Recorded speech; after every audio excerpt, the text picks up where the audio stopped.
बांग्लादेशी कैदी की light house में पहली रात, इसके साथ क्या हुआ?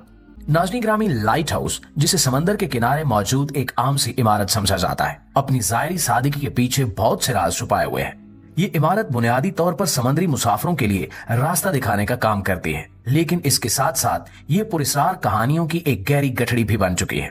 ये जगह ऐसी कहानियों से भरी पड़ी है जो सुनने वालों के दिल में एक अनजाना सा खौफ बिठा देती हैं।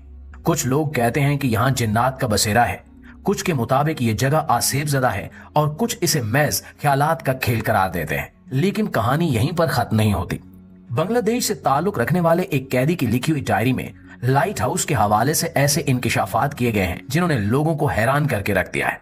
वो शख्स जो वहां पहली रात गुजार कर वापस आया, उसके बयान सुनकर अकल दंग रह जाती है। उसके मुताबिक लाइट हाउस सिर्फ एक इमारत नहीं बल्कि एक ऐसी जगह है जहां इंसान का सामना अपने सबसे बड़े खौफ से होता है। दिलचस्प बात यह है कि लाइट हाउस की इमारत का डिजाइन भी एक मुहिम्मा है। कुछ लोग कहते हैं कि इसे इस तरह बनाया गया है कि वहां मौजूद लोग उलझन और बेचैनी का शिकार हो जाएं।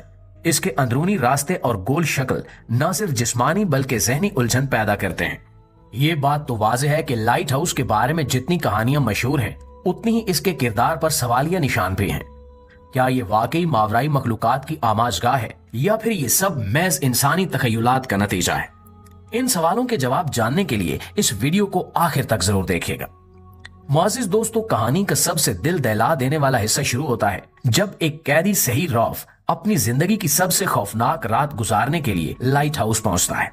वो एक मुआहदे के तहत यानी पैसों के लालच में यहाँ पहुंचा था, लेकिन जैसे ही हेलीकॉप्टर इसे वहां उतार कर चला गया, इसे एहसास हुआ कि वो एक ऐसी जगह पर है जहां खौफ हर तरफ साया किए हुए है। शाम ढलते ही अजीब सी खामोशी ने उस जगह को अपनी लपेट में ले लिया। समंदर की लहरें मामूल से ज्यादा तेज लग रही थीं, लेकिन ये शोर किसी और ही खतरे का पेशगहमा था।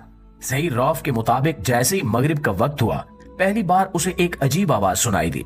ये आवाज ऐसी थी जैसे हजारों औरतें एक साथ बैन कर रही हों, एक मातम जैसा शोर। उसने खुद को तसल्ली देने की कोशिश की कि ये महज लहरों की गूंज है, लेकिन दिल मानने को तैयार नहीं था।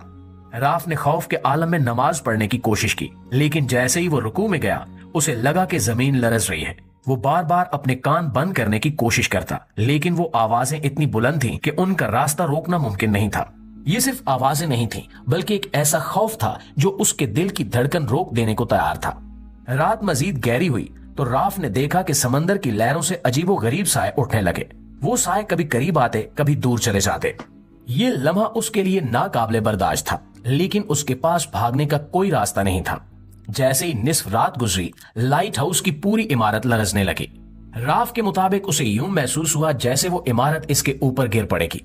खौफ के मारे उसने आंखें बंद कर ली, लेकिन बंद आंखों में भी उसे अजीबो गरीब चेहरे नजर आते रहे। दोस्तों, ये सिर्फ आगाज था।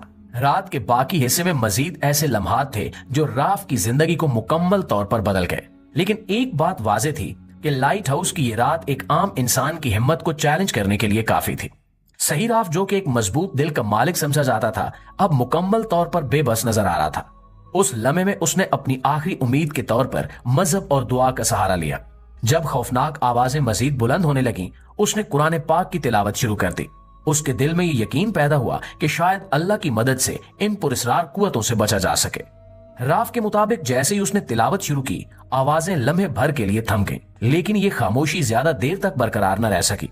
जैसे ही वो एक सूरत खत्म करता, दोबारा वही चीखें, वही मातम और वही लरजती हुई आवाजें उसे अपनी गिरफ्त में ले लेती।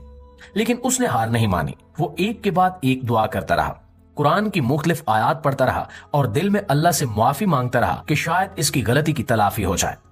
ये लम्हा सिर्फ खौफ का नहीं था, बल्कि ईमान का इम्तिहान भी था। रौफ का कहना है कि जब इंसान खुद को बिल्कुल बेबस महसूस करता है, तो उस वक्त दुआ की ताकत सबसे ज्यादा महसूस होती है। ये दुआ और कुरान की तिलावत ही थी जिसने इसकी हिम्मत को जिंदा रखा, वरना खौफ का आलम उसे शायद पहले ही खत्म कर देता। लेकिन दुआ के बावजूद खौफ खत्म होने का नाम नहीं ले रहा था। रात के बीच जब चीखों की शिद्दत मजीद बढ़ गई, राफ ने अपनी आंखों के सामने अजीब मनाजिर देखे। राफ के मुताबिक वो लम्हे उसकी जिंदगी के सबसे मुश्किल लम्हे थे। उसने एक बात सीख ली थी कि खौफ का सामना करने के लिए सिर्फ जिस्मानी ताकत काफी नहीं होती, बल्कि दिल का मजबूत होना और ईमान पर भरोसा करना भी जरूरी है। दुआ और तिलावत ने इसकी हिम्मत को टूटने से बचाया, लेकिन खौफ का साया उस पर मुसलसल तारी रहा। कैसे तैसे करके उसने वहां रात गुजारी और अगली सुबह उसे वहां से निकाल लिया गया। प्यारे दोस्तों, माहिरीन का कहना है कि ऐसी आवाजें समुद्री लहरों, हवा के दबाव और वाइब्रेशंस का नतीजा हो सकती हैं, जो इंसान के कानों को गैर मामूली लगती हैं।